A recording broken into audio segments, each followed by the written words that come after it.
इधर है centre sir इधर। चलिए चलिए चलिए चलिए, मैं सारे सेंटर देख ये वाला। चलिए चलो चलो रोलिंग। चलो चलो रोलिंग। ए दिनेश भाई, सर अविनाश, दिनेश भाई इधर पीछे हो। अविनाश सबसे पहला सवाल यही है, कैसी रही आपकी जर्नी? हमने देखा 3 अविनाश को वहाँ पे, जहाँ पे पहला अविनाश थोड़ा एग्रेसिव था, दूसरा अविनाश थोड़ा सा रोमांटिक था, और तीसरा अविनाश एक्चुअल गेम में फोकस था। तो एक्चुअल अविनाश कौन सा था? यार मेरे लिए तो तीनों अविनाश ही थे, और वो डिफरेंट डिफरेंट फेजेस थे उस गेम के, और डिफरेंट डिफरेंट जो एक्शंस आ रहे थे मेरे सामने, तो उस पर मेरे रिएक्शंस वैसे निकल रहे थे। पहले 2 हफ्ते में तो मुझे जनता कहा गया, तो वो टैग मिला। उसके बाद जब उससे उभरा तो मुझे फेंस सिटर कहा गया, फिर उससे उभरा तो फिर जाके ऐसा मैंने सुना अंदर, पूजा जी ने मुझे बोला कि मुझे तुम्हारा प्रोग्रेस दिख रहा है, गेम में तुम्हारा प्रोग्रेस बिल्कुल ऐसा है।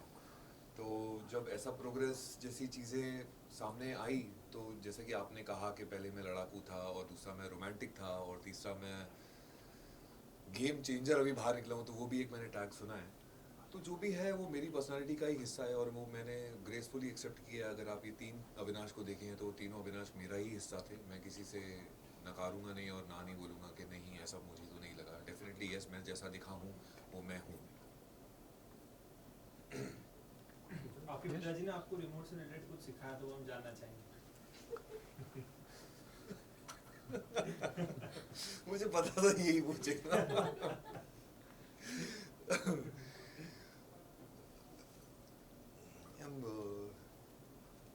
देखो ज्ञान व्यान साइड में बहुत इंपॉर्टेंट चीज़ है। तो वो ना मेरे डैड ने मुझे ऐसा कहा था कि अपना रिमोट कंट्रोल अपने हाथ में होना चाहिए, और ये चीज़ तो मतलब मेरा रामबाण बन गई थी बिग बॉस के घर में कि भाई अपना रिमोट कंट्रोल अगर अपने पास रख लिया तो सामने वाले के हाथ में अगर नहीं लगा तो मेरे वो कंट्रोल नहीं कर पाएगा, चाहे वो मुझे कितना भी पोक क्यों ना कर ले, कोई भी आके जो भी बोलना है बोल। और ये चीज़ मैंने कहीं ना कहीं सीखी है कि मैंने अपना रिमोट कंट्रोल अपने पास ही रखा, चाहे मुझे लोगों ने कितना भी पोक किया, उन्हें उसी वक्त मेरा रिएक्शन चाहिए हो, मैंने नहीं दिया। वो चाहते थे मैं उसी वक्त लड़ूं, मैं नहीं लड़ा। और जितना मुझे बोल के जाना था मैं बोल के निकल गया, क्योंकि उस रिमोट कंट्रोल का बेसिक ये है कि किसी के और के हाथ में अगर रिमोट कंट्रोल चले जाएगा तो सामने वाला चैनल चेंज करेगा, सामने वाला वॉल्यूम बढ़ाएगा, फिर मेरा वॉल्यूम बढ़ेगा, फिर मेरे चैनल स्विच होंगे, फिर वो अविनाश दिखूंगा मैं जो मैं हूँ नहीं। तो वो मुझे नहीं दिखना। अपना कंट्रोल, रिमोट कंट्रोल ना अपने पास होना चाहिए बस। अविनाश, जिस मोमेंट पे एलविश की एंट्री हुई थी घर में, उस मोमेंट पे आपको कहीं ऐसा लगता है कि जो आपका कंट्रोल रिमोट कंट्रोल है कहीं ना कहीं आप उससे बाहर जा रहे थे, या फिर वो कंट्रोल कहीं ना कहीं उनके हाथ में आ रहा था? Because you were reacting as such, जो कि वो रिएक्शंस काफी ज्यादा हो रहे थे। नहीं नहीं, एलविश के मैंने एंट्री पे बिल्कुल रिएक्ट नहीं किया। मैं तो उसके साथ एक बिल्कुल नॉर्मल कंटेस्टेंट की तरह था। वो पोक करता गया, मैं रिएक्ट नहीं किया। मैंने काफ़ी कुछ सुनना, मेरा घड़ा भरने के बाद मैंने रिएक्ट किया, जब मुझे रिएक्ट करना था तब। क्योंकि पहले वो सिर्फ मुझसे एक रिएक्शन चाह रहा था जो मुझे इंपॉर्टेंट नहीं लगा उसे देने के लिए, और मैंने तब जाके रिएक्ट किया जब मुझे रिएक्ट करना था। और मैंने खुद का चैनल बदला, और वो चैनल जो बदलने का नाम दिया था वो कृष्णा ने दिया था कि आपने सोते हुए शेर को जगा दिया, अब जेलो। अविनाश, हमने देखा आपने किस तरीके से फर्स्ट वीक में ही फलक के साथ अच्छी दोस्ती कर ली थी, लेकिन फलक के साथ बैठकर आपने कुछ नेम कॉलिंग दी थी। जैसे कि आपने अभिषेक और फलक, आप लोग बात कर रहे थे तो अभिषेक को गे बोला गया उस समय है? हाँ, फलक ने बोला है, और साथ ही साथ आपने बोला गे नहीं, जनानी, जनानी है वो, चेहरा वैसा दिखता अच्छा वैसा वैसे, ओके हाँ। उस बारे में क्या कहेंगे? हाँ, तो वो जनानी शब्द मैंने दिया था जी, श्योर ना? Yes, yes. क्योंकि मैं उस पर कमेंट करूं फिर? नहीं, Yes, sure। yes, हाँ, आपने फलक भी ने भी बोला है। हाँ, क्योंकि उसकी हरकतें उस तरीके की लगी मुझे कि वो उस तरीके के हरकतें कर रहा है घर के अंदर, जो मुझे वैसा नाम देने के लिए मैंने सोचा होगा।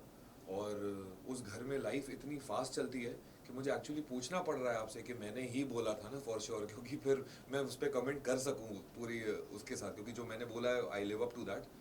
तो वो अभिषेक के रिएक्शन और उसके बिहेवियर की वजह से ही मुझे ऐसा लगा था।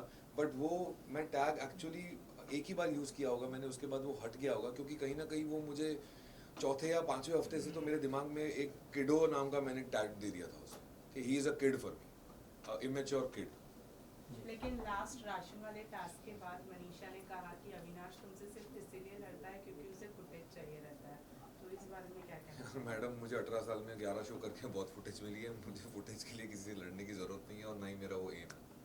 अविनाश ये भी जानना चाहेंगे, जब पनिशमेंट मिली थी बेबिका को और मनीषा को, उसके बाद जब राशन का टास्क हुआ था, प्रीमियम राशन वाला टास्क हुआ था, आपने नहीं किया था जिस वजह से इन्हें राशन नहीं मिला था, और आपका कहना था कि ये लोग क्या खाना खाना राशन राशन करते रहते। हमने इतने सारे सीजन देखे सिर्फ और सिर्फ राशन की वजह से ही फाइट हुई है, लेकिन आप एक ऐसे लौटे हो जो सिर्फ राशन के लिए बोलते हो कि क्या राशन राशन, क्या कहना है इसके ऊपर आपका? और आपका ये कहना कि खाने के लिए आए हो, कहीं ना कहीं आपको नहीं लगता है कि गलत है ये नहीं। कहना, क्योंकि खाना तो बेसिक नीड है जो सबको चाहिए। Let me explain. तो इसमें बहुत सारे पॉइंट्स थे। पहले सबसे पहले तो मुझे लग रहा था यार मैंने उसके रास्ते में कांटे तो डाल दिए वीकेंड के बार पे, पर अब कांटे डालने का मौका ही नहीं मिला, कोई टास्क हुआ ही नहीं। सीधा फैमिली आने लगी अंदर, सब इमोशनल हो गए एक दूसरे को, पेरेंट्स को देख के, और सब हवा में चला गया। तो मैं कब कांटा बनूं? जब वो सो रहा है तब, क्योंकि टास्क के अलावा तो सोता ही था मेरे हिसाब से। तो मेरे को समझ में नहीं आ रहा था मैं कब कांटा बनूंगा। और फिर उसका कैप्टनसी का टास्क आया जब उसको पनिशमेंट देनी थी। बोला यार ये फाइनलिस्ट तो ऑलरेडी बन चुका है, उसमें तो मैं कांटा बन नहीं पाया, तो मैं उसका कैप्टनसी में तो कांटा बनूं। और एक दिन पहले ही जब उसने मुझे वो OTT वाले जोन में जहाँ उनकी मंडली बैठती थी वहाँ बैठ के मुझे बात कर रहा था, तो मेरी ही लाइन थी जो मैंने उसे कही थी, मतलब अभिषेक तू कैप्टन है, स्ट्रेस तेरा है, मेरे को कुछ नहीं है, मेरे को आके सिर्फ तेरे को पोक करना है और तू नाचेगा। मैंने उसे पहले ही बता दिया था एक दिन पहले कि मैं ऐसा करने वाला हूँ या कर सकता हूँ, जो अभिषेक ने शायद मेरी हिंट नहीं सुनी, और मैंने नेक्स्ट डे से उसे पोक करना मेरा इंटेंशन था। और दूसरा इंटेंशन ये था कि मैंने देखा बेबिका का मन नहीं मान रहा था जो उसने बोला, वो अग्री नहीं कर रही थी। तो क्यों कर रही है, कपड़े क्यों धो रही है? तो उसका रीज़न ये था कि नहीं मेरे पापा मुझे समझा के गए, मैं किसी से लड़ूंगी नहीं, मैं करूँगी जो वो करना है। मैं ठीक है भाई, अब तेरी सोच वैसी है, फीलिंग कुछ और है, दोनों कंफ्यूज है, ठीक है कर।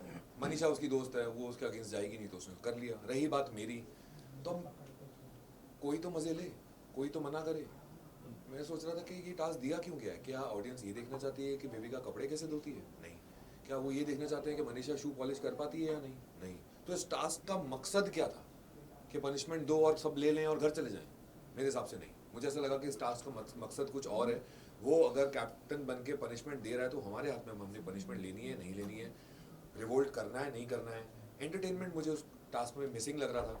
तो मैंने मेरे सारे पॉइंट्स को कंसिडर करते हुए मैंने सोचा बेटा देख तेरे पे आएगी, सब तेरे से लड़ेंगे, राशन मिलेगा नहीं, मतलब ओके मेरे लिए राशन से ज़्यादा दाल चावल खा के मैं एक हफ्ता बिता दूंगा, पर मेरे लिए एंटरटेनमेंट ज़्यादा इंपॉर्टेंट है, जो ऑडियंस को देना चाहिए वो मेरा काम है as an actor, as an entertainer in this industry since last 18 years. तो मैंने सोचा कि नहीं, अब जो कुछ भी होगा मैं तो ये उठाऊंगा ही उठाऊंगा, भले मेरे को कितनी भी गालियाँ पड़े। अगर मैं अगेंस्ट कर देता हूँ, बिग बॉस बोल देते हैं कि अभिषेक आपके हाथ में, अगर आपको किसी को जेल भेजना है तो भेज सकते हैं, मैं जेल जाने के लिए भी तैयार था। But eventually it came down to ration. और राशन में उससे पहले आपने देखा होगा बीबी वर्स के अंदर हमने अंडे लिए थे, तो कॉफ़ी और दही तो वैसे भी नहीं आनी थी, तो बचा क्या, ब्रेड बटर और चिकन। चिकन अभिषेक खुद खाता नहीं है, बचा ब्रेड बटर और सबके लिए अंडे। सिर्फ ये 3 चीज़ नहीं आई है। और हम वहाँ हॉलीडे पे नहीं गए हैं। मेरा ये कहना था कि हमें खाना तो मिल ही रहा है, बिग बॉस वाले हमें भूखा थोड़ी मारेंगे, हम कुछ ना कुछ खा के पेट भर के ही जी लेंगे। पर उनका ये कहना था कि उन्हें कॉफ़ी चाहिए थी, उन्हें बटर चाहिए था, मुझे ब्रेड चाहिए थी। तो मेरा ये कहना था कि भाई क्या ration ration ration ration ration लगा के रखा है, कभी दाल चावल नहीं खाए हैं क्या 8 दिन तक? That was the topic. Avinash, हमने देखा जिस तरीके से अभिषेक को आपने पहले कैप्टनसी से आउट किया था और जिया को कैप्टन बनाया था, तो कहीं ना कहीं अभिषेक उससे चिढ़ गया था। और ये एक पैटर्न देखा गया है कि अभिषेक को हार बर्दाश्त नहीं हो पाती और वो कहीं ना कहीं रिवेंज मोड लेता है। Do you feel the same? Because as a जनता हमने ये ऑब्जर्व किया है। यस, ये मैंने सलमान सर को भी बोला था जब वो अभिषेक और मैं एक दूसरे को एडजेक्टिव्स दे रहे थे कि इसमें ये है, इसमें वो है, तब मैंने सलमान सर को बोला था कि सर इसमें ना बहुत कॉम्पिटिटिवनेस है, जो कि एक अच्छी बात है, लेकिन जैसे ही मैंने उसे वो सत्ता से हटाया था कैप्टनसी की, मुझे उसके अंदर ना उसका चेहरा एकदम, एक बच्चे का चेहरा होता है ना, उसके हाथ से अगर खिलौना छीन लिया जाए तो कैसा चेहरा हो जाता है, उसका चेहरा वैसा हो गया था। और उससे सडनली मुझे एक जेलसी फैक्टर दिख रहा था कि अविनाश नहीं कर पाया, क्योंकि वो बहुत ही ओवर कॉन्फिडेंट था कि बजर मेरे सिवा तो अलावा कोई बजा ही नहीं पाएगा। और एक्चुअली वैसा हो रहा था क्योंकि उसकी हाइट ज़्यादा है, उसके हाथ पैर लंबे हैं, और वो इतना ही करे तो बजर दब जा रहा था। मैं थोड़े ही इंच कम हूँ उससे, बट एक्सपीरियंस ज़्यादा है। तो मैंने अभिषेक को ये मुंह पे बोला, मैंने भाई हाइट तेरी ज़्यादा, हाथ पैर तेरे लंबे, कॉन्फिडेंस तेरा ज़्यादा। तो मैंने अपने आप से पूछा कि मेरे पास ऐसा क्या है जो अभिषेक के पास नहीं है, और मेरे जहन ने मुझे एक ही जवाब दिया, फोकस। और मैं उसी पे लगा हुआ था, फोकस, तभी वो 3 बार बजर मैं दबा पाया। और उसके बाद मैंने अभिषेक को निकाला, मनीषा को निकाला और जिया को निकाला। So it took a lot of efforts to do that. और जिया को मैं कहीं ना कहीं ये प्रूव करना चाहता था कि ऐसा नहीं है कि वो नॉमिनेशन की वजह से या ये रियलिटी शो की वजह से कि मैं तेरे साथ दोस्ती नहीं निभाऊंगा। मैंने उसे उसी वक्त बोल दिया था, once I am always on. Zia की बात करें तो पहली बार जब आपने उसको नॉमिनेट किया था तभी उसे पैनिक अटैक आया था। उसके बाद आपने उसकी भरपाई करी कैप्टन बनाकर। उसके बाद आपने उसको फाइनलिस्ट भी बनाने की कोशिश करी। नहीं, उसके But बाद end- उसने भरपाई दूसरी बार करी मेरे को वापस नॉमिनेट करके। Yes. हाँ। हाँ तो वही कहना था, जो एंड ऑफ द मोमेंट उसने जो नॉमिनेट किया, दो जन को जब बुलाकर नॉमिनेट करवा रहे थे, What is your take on that? कि इतनी कंफ्यूज है जिया, क्या जिया सिर्फ अब सेल्फिश बन गई है अंदर? इस पे एक क्वेश्चन और ऐड कर रहा हूँ जिया के ही। अभिया एक ऐसा हैशटैग जो सामने आया है, यूजुअली नहीं बोला जाता है, जो बाहर चल रहा होता है, लेकिन वहाँ पे कहीं ना कहीं एक हिंट दिया गया कि एक चल रहा है। उसके बाद से हमने देखा कि जिया कंटिन्यूसली अभिषेक के साथ इन्वॉल्व हो रही है, आपको नॉमिनेट कर रही है या फिर आपके खिलाफ जा रही है, चीजें कर रही है। उस चीज को लेकर क्या कहना है? यार जिया ने जो कुछ भी किया वो उसकी सोच थी, वो उसकी पर्सनालिटी थी, वो सोच उसके दिमाग से आई, किसी ने उसको इन्फ्लुएंस नहीं किया। तो जो आया उसके ज़हन के अंदर से आया ना। But do you feel betrayed? एक मिनट, एक सेकंड। तो जो भी आया उसके अंदर से आया, वो जिया की सोच थी। अगर किसी और के कहने से करती तो मैं बोलता कि इन्फ्लुएंस हो गई, बट नहीं, जो कुछ भी सोचा वो उसने खुद सोचा।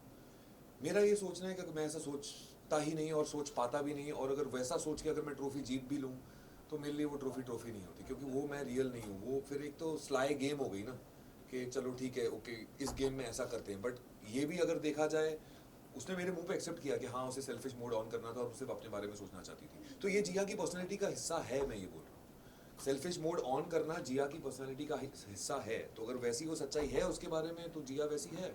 और कहीं ना कहीं मुझे ही